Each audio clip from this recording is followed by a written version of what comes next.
सा कानून है, वन विभाग समझो, जो झूठे मुकदमे किए हैं आप लोगों ने। हम फॉरेस्ट से नहीं डरेंगे, हम कलेक्टर से नहीं डरेंगे। हम कलेक्टर को कहना हमारी जमीन फॉरेस्ट से निकालो। 40 साल हुआ बस्ती है, इन महीने बस्ती में लाइट है नहीं, पानी टाइम पर दे नहीं, और जब वोट लेने आता है तब ये बस्ती लीगल हो जाती है, और जब वोट हो जाता है, जीत जाती है सरकार, तो प्रशासन को याद आता है कि ये बस्ती इनलीगल है। आश्वासन देने के बाद बार बार पुलिस को भेजा जाता है। ये जितनी भी बस्ती है, ये हिंदू सेवा बस्तियां हैं, इनको आए दिन परेशान किया जा रहा है। जो 5 से 10 हजार लोग इकट्ठा हुए हैं, तो लाखों की संख्या होने में देर नहीं लगेगी। एक गणी राम राम सा, मैं हूं आपका दोस्त दीपक। आप देख रहे हैं झलको जोधपुर चैनल, और हमारा को मैं जिला जोधपुर कलेक्टर कार्यालय के बाहर मौजूद हूं। जटे भारी संख्या में आज जटे जोधपुर में जो कच्ची बस्ती संघर्ष समिति है, इन अलावा जो मगजी घाटी रे जितना भी रहवासी सभी अठा मौजूद है। अगर बात करूं जनसंख्या की तो कम मान के चलोला हजारों ज्यादा लोग मौजूद है आज, क्योंकि आपने मालूम है कुछ दिन पहले कलेक्टर साहब ने ज्ञापन देने गया था, लेकिन उनमें तक कुछ कार्रवाई नहीं की गई है। लेकिन कुछ महिला है जो उन समय भी आवाज उठाई थी, हमारे फिर उठा रही, हम बात करें आपका शुभ नाम? हमारा नाम सावित्री विष्णु, ये मंडोर मच्छी की घाटी से है। हमारे गवर्नमेंट 8 स्कूल दी है, और पानी की टंकी दी है, हॉस्पिटल दी है, आंगनबाड़ी दी है, तो हमारे फॉरेस्ट बहुत गलत काम करते हैं, बहुत अन्याय करते हैं, रिश्वत लेते हैं फॉरेस्ट। हम कलेक्टर से कहना है कि हमारी जमीन फॉरेस्ट से बाहर निकालो, बस ये हमारी मांग है। ये वास्ते में हम आज धरना दिया है, और हमारे रैली निकाली है मंडोर मच्छी की घाटी से। रावटी और मच्छी की घाटी कच्ची बस्ती है, सब है।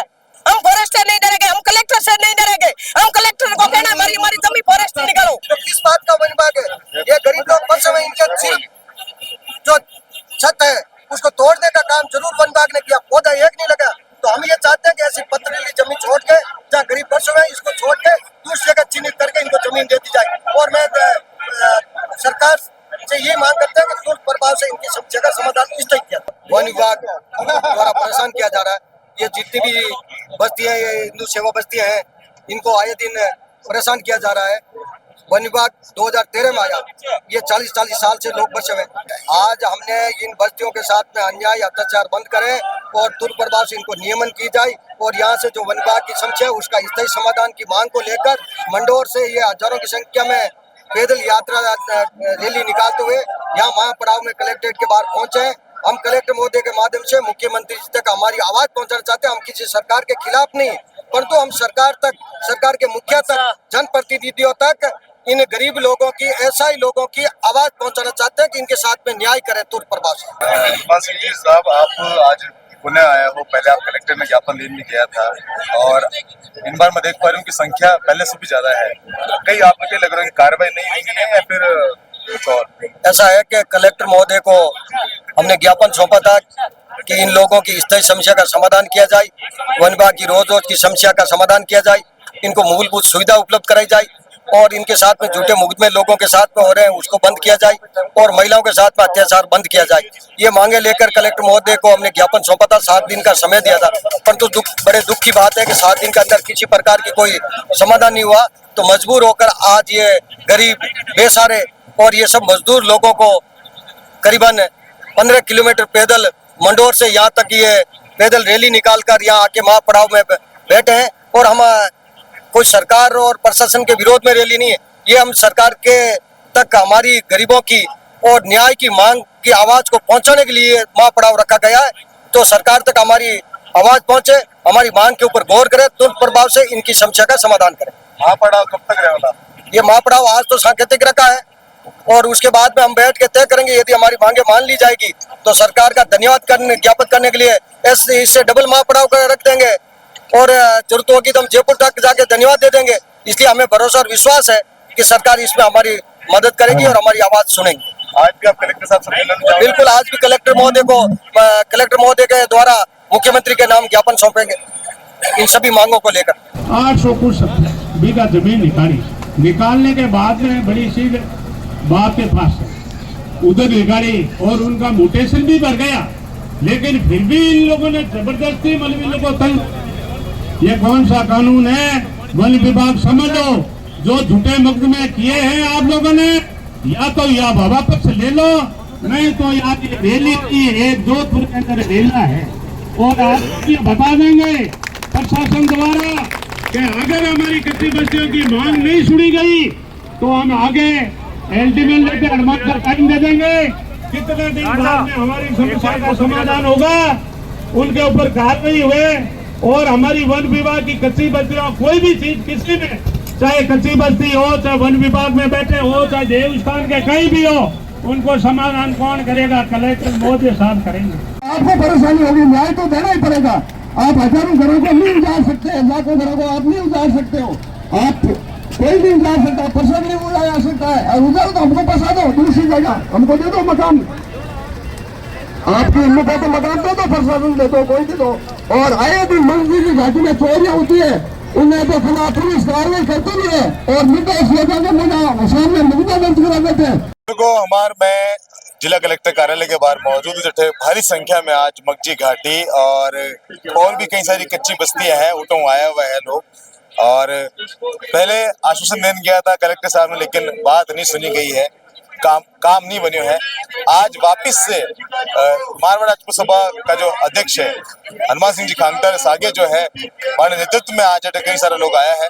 आज महापड़ा अटे का जो बस्ती वाला उसमें बात कर रहा था कि कई समस्या झेलनी पड़े। आप कितना साल रह रहे हो? 20-25 साल तो गए, मैं इतनी उम्र रही हूँ और 40 साल हुआ बस्ती है, 40 साल हुआ बस्ती है। इन महीने बस्ती में लाइट है नहीं, पानी टाइम पर दे नहीं, लाइट वाला परेशान करे, लांदेरा कर दे जैसे जिन टाइम रही। वन विभाग वाला हवे और वे मोनतंग करे कटु खाली करो खाली करनी तो बच्चों लेने कहाँ जाओ, कहीं जाने की तो जगह नहीं। मैं गरीब लोग घर से उड़ कर जाओ ला, तो मार थोड़ी बहुत सुविधा करो आप मार थोड़ी सी सुविधा करो। आपने बताना चाहूँ कि अटे आज माली महासभा की जो अध्यक्ष है अनिता परियार जी और मानव अधिकार से भी जुड़ी हुई जासू बात कर रहा है कि ये भी अटे आज आया है, आप क्या चाहो? मैं कहना चाहती हूँ कि जब इनके पास वोटर आईडी है, जब इनके पास राशन कार्ड है और जब वोट लेना होता है तब ये बस्ती लीगल हो जाती है, और जब वोट हो जाता है, जीत जाती है सरकार, तो प्रशासन को याद आता है कि ये बस्ती इनलीगल है, ये बस्ती कच्ची है। जो 40 साल से लोग रह रहे हैं, इनके पास कागज है, तो अब पुलिस को भेजकर, वन विभाग को भेजकर इन्हें बार बार परेशान किया जाता है। बार बार ज्ञापन सौंपने के बाद, आश्वासन देने के बाद बार बार पुलिस को भेजा जाता है। युवा बच्चों पर कार्रवाई की जाती है, उन्हें पीटा जाता है, उन्हें जेल में डाला जाता है, महिलाओं के अत्याचार किया जाता है, बच्चों पर हाथ डाला जाता है। तो हम प्रशासन से मांग करेंगे कि अब ये 15 से 20 हजार बस्ती बसी हुई है और आप बोल रहे हो कि इसे खाली करो, तो 15 से 20 हजार लोग कहाँ जाएंगे आप हमें बताइए। और इन्हें मूलभूत सुविधा उपलब्ध कराइए, और आप इनके पास अधिकार है, वोट का अधिकार है, अगर वोट का अधिकार है तो ये बस्ती इलीगल कैसे हुई है? और जब सरकार को जरूरत पड़ती है हॉस्पिटल बनाने के लिए, कोई भी स्टेडियम बनाने के लिए, कोई भी जगह बनाने के लिए, तो वन विभाग की जगह को तुरंत अलॉट करके वहाँ पर कुछ भी निर्माण कार्य शुरू कर देते हैं। और इतनी पब्लिक अगर बैठी है, उनसे वोट ले रहे हैं, तो आप ये बस्ती कैसे इलीगल होगी? अब हम सरकार से निवेदन करते हैं कि जितनी भी बस्तियां कच्ची है, उनसे अगर 15 से 20 सालों से अगर किराएदार भी रहता है तो वो अगर क्लेम करे तो उसको घर अलॉट हो जाता है। तो 20 सालों से 40 सालों से जो लोग रह रहे हैं उन्हें आप इनलीगल कैसे घोषित कर सकते हैं? हम सरकार से निवेदन करते हैं कि इन्हें सुविधा उपलब्ध कराइए और इस कच्ची बस्तियों को नियमित कीजिए, नहीं तो ये आज जो 5 से 10 हजार लोग इकट्ठा हुए हैं, तो लाखों की संख्या होने में देर नहीं लगेगी और इस सरकार को उखाड़ फेंकने में देर नहीं लगेगी। तो हम सरकार से निवेदन करते हैं कि अभी हम विनम्रतापूर्वक से, प्रेम पूर्वक से निवेदन करें कि इन बस्तियों को आप नियमित कीजिए और हमें मूलभूत सुविधाएं कीजिए। आपने क्या लग रहा है जो वर्तमान सरकार है, जो कुछ मंत्री है, वाण कारण हो रहे हैं या फिर वन विभाग की तरफ से क्यों जा रहा है? ये सरकार की तरफ से हो रहा है, और कुछ लोग जो बैठे हैं जो वो बार बार पुलिस को भेजते हैं, और अगर प्रशासन जाती है और उनको थोड़े बहुत पैसे, जनता इकट्ठे पैसे करके देती है कि भाई हमारे यहाँ कार्रवाई नहीं करो, तो वो पैसे लेके घूस खा के वापस चली जाती है। और जब ज्ञापन सौंपा जाता है तो बहुत से नेता इनमें इन्वॉल्व होता है और आश्वासन दिलाते हैं कि भाई आपकी बस्ती को कर देंगे और आप हमें वोट दो। इलेक्शन के टाइम जाके बैठ जाते हैं और उनको आश्वासन दिलाते हैं कि भाई आपकी बस्ती इस बार हम अलॉट करा देंगे, और वोट ले लेते हैं, जनता को मूर्ख बना देते हैं, और फिर 5 साल तक वो आते ही नहीं है। तो ये कोई आज की समस्या नहीं है, ये कम से कम 25-30 सालों की समस्या है। तो कुल मिला के आप देख सको आज काफी संख्या में लोग इकट्ठा हो रखे हैं और वापिस प्रदर्शन कर रहे हैं और अपनी मांग वापिस दोहरा रहे हैं कि उठे जो है वहाँ जो है कागज बना दिया जाए, वहाँ जमीन दे दी जाए और बार बार जब वन विभाग के द्वारा परेशान किया जाए इन पे रोक लगाई जाए। फिलहाल के लिए आप लोगों ने क्या लग रहा है कमेंट करो, इन वीडियो ने शेयर करो, अपना प्यार विषय मुना रख जो मैं हूँ आप दोस्त दीपक, झलको जोधपुर से। धन्यवाद।